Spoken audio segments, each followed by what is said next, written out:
Bonjour, je m'appelle David. J'ai 29 ans et si je vous parle aujourd'hui, c'est parce que j'ai vécu quelque chose que je ne peux pas garder pour moi.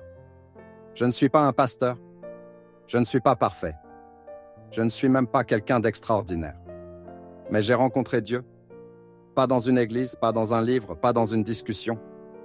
Je l'ai rencontré quand j'étais au plus bas de ma vie. Et il a changé ma vie de fond en comble. Ce que je vais vous raconter est vrai. C'est mon histoire. Et peut-être, en l'écoutant, vous reconnaîtrez un bout de la vôtre. Je suis né dans une famille modeste, ni trop religieuse, ni complètement athée. On ne parlait pas de Dieu à la maison, sauf peut-être pour remercier à table lors de grands repas. Mais ça s'arrêtait là. J'étais un enfant calme, parfois un peu trop dans ma tête. À l'école, je faisais de mon mieux. J'avais quelques amis, une routine tranquille. Mais même enfant, j'avais déjà cette impression étrange d'être à part. Comme si tout le monde savait comment être heureux, sauf moi. J'en parlais à personne, parce que je pensais que c'était juste moi qui étais bizarre. En apparence, tout allait bien. Mais à l'intérieur, je me sentais vide. En entrant dans l'adolescence, cette sensation de vide a grandi.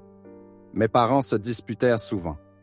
J'essayais de faire le médiateur entre eux, mais je me sentais impuissant. J'ai vu mon père partir plusieurs fois, puis revenir, puis repartir. Chaque fois, une partie de moi se brisait. À l'école, j'ai commencé à être harcelé. Pas physiquement, mais par des moqueries constantes sur mon apparence, sur le fait que j'étais réservé.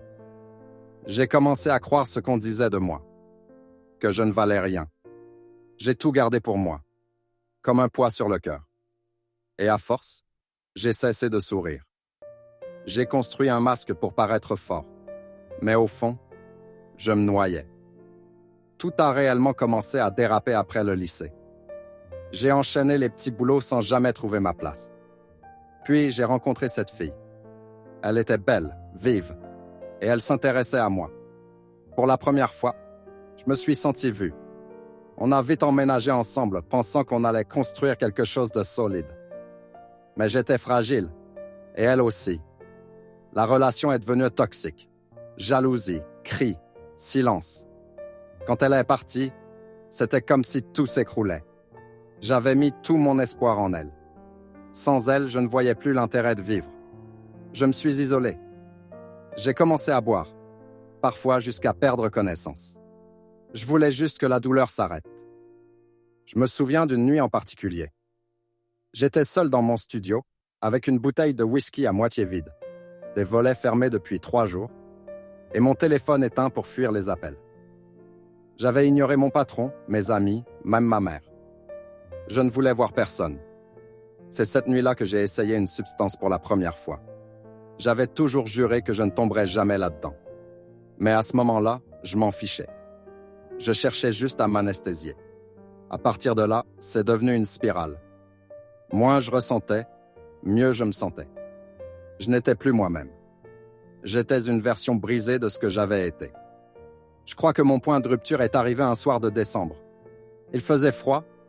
J'étais seul dans la rue, sans manteau, après avoir été mis à la porte par un ami chez qui je squattais. J'avais trahi sa confiance pour de l'argent.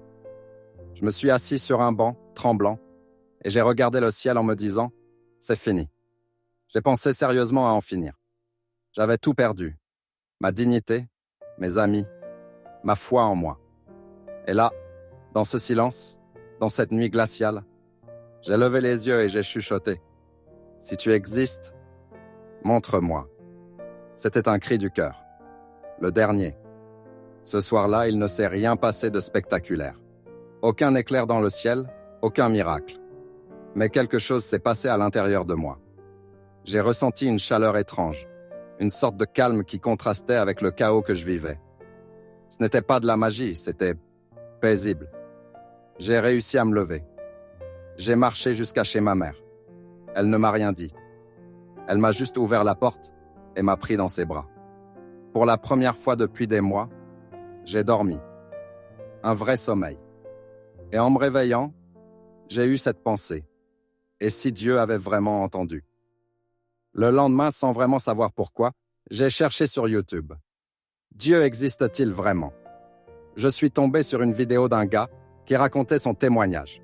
Il parlait comme moi. Même parcours, même douleur. Il disait qu'il avait trouvé Jésus. Je ne comprenais pas tout, mais ces mots m'ont touché. J'ai commencé à regarder d'autres vidéos, à écouter des chants de louanges. Un jour, j'ai trouvé une vieille Bible dans un carton, dans le grenier de ma mère. J'ai ouvert au hasard et je suis tombé sur « Je suis avec toi, ne crains pas ». Je me suis dit « C'est pas un hasard ». Un soir, seul dans ma chambre, j'ai éteint la lumière. Je me suis mis à genoux, j'ai dit « Seigneur, je ne sais pas prier, mais si tu es vraiment là, je te donne ma vie ». C'était simple, maladroit, mais sincère. Et là, j'ai fondu en larmes. Pas des larmes de tristesse, mais comme si tout ce que j'avais gardé en moi sortait. J'ai senti une paix immense m'envahir. J'avais l'impression que quelqu'un me tenait dans ses bras. C'était Jésus. Je ne le voyais pas, mais je savais qu'il était là. C'était réel. Ce soir-là, j'ai compris que ma vie n'allait plus jamais être la même. Dans les jours qui ont suivi, j'ai ressenti le besoin de demander pardon. À Dieu d'abord. Je lui ai dit tout ce que j'avais fait. Et plus je parlais, plus je sentais une libération. J'ai compris que son amour n'était pas conditionné par mes erreurs.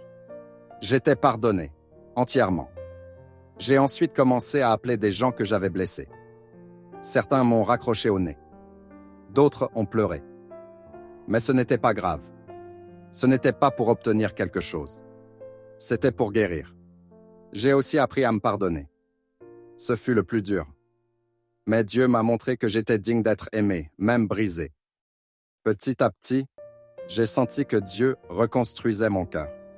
J'ai arrêté la drogue, l'alcool, les mauvaises fréquentations. Pas par force, mais parce que j'étais rempli de quelque chose de plus fort. Il me remplissait de sa paix. Il me parlait à travers la Bible, à travers des rêves, à travers des rencontres. J'ai commencé à écrire mes pensées, à prier, à écouter sa voix. Ce n'était plus juste un changement de comportement. C'était une transformation intérieure. J'étais un homme nouveau. Je redécouvrais la joie de vivre, le rire, la simplicité. Ce que j'avais cru mort, Dieu l'a ressuscité. Un dimanche, j'ai franchi les portes d'une petite église. J'avais le cœur qui battait à 100 à l'heure. J'avais peur d'être jugé. Mais dès que je suis entré, quelqu'un m'a souri et m'a dit « Bienvenue chez toi ». Ces mots ont brisé quelque chose en moi. Je suis resté. J'ai chanté avec eux. J'ai pleuré pendant la louange. Et j'ai senti que j'étais exactement là où je devais être. J'ai rejoint un groupe de jeunes. On priait ensemble. On partageait nos luttes, nos victoires. J'ai découvert des frères et sœurs, une vraie famille.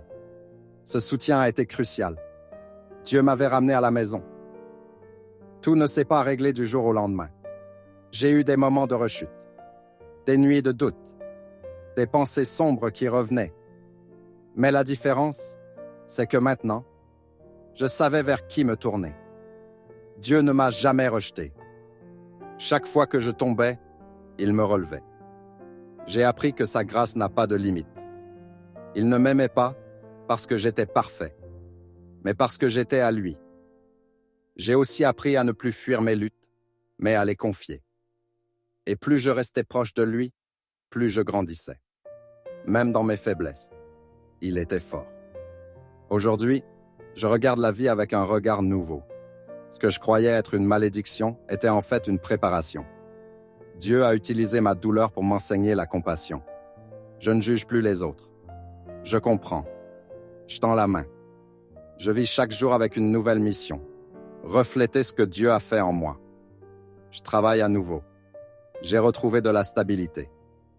Mais surtout, j'ai retrouvé une paix que rien ne peut m'enlever.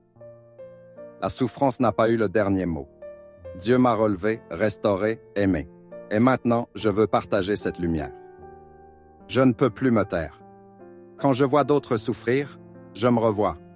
Et je veux leur dire, « Tu n'es pas seul. » Je partage mon témoignage, en ligne, dans les rues, aux jeunes de mon église. Je veux être une voix d'espoir. Pas parce que je suis fort, mais parce que Jésus l'a été pour moi. Je ne suis pas parfait, mais je suis vivant, debout, libre. Et je sais que c'est par sa grâce. Ce feu en moi, c'est l'amour de Dieu qui m'a sauvé. Je veux qu'il brûle encore et qu'il touche d'autres cœurs. Si tu écoutes cette histoire aujourd'hui, ce n'est pas un hasard. Peut-être que toi aussi tu es au fond du trou. Peut-être que tu penses que personne ne peut t'aimer, que c'est fini pour toi. Mais laisse-moi te dire une chose. Ce n'est pas fini. Jésus t'aime. Il te voit. Il t'attend. Peu importe où tu en es. Il peut te relever. Moi, j'étais détruit. Aujourd'hui, je vis. Je ris. J'aime. Parce qu'il m'a rencontré là où j'étais. Et il veut te rencontrer aussi. Ose lui parler. Même un murmure suffit. Et tu verras. C'est là que tout commence.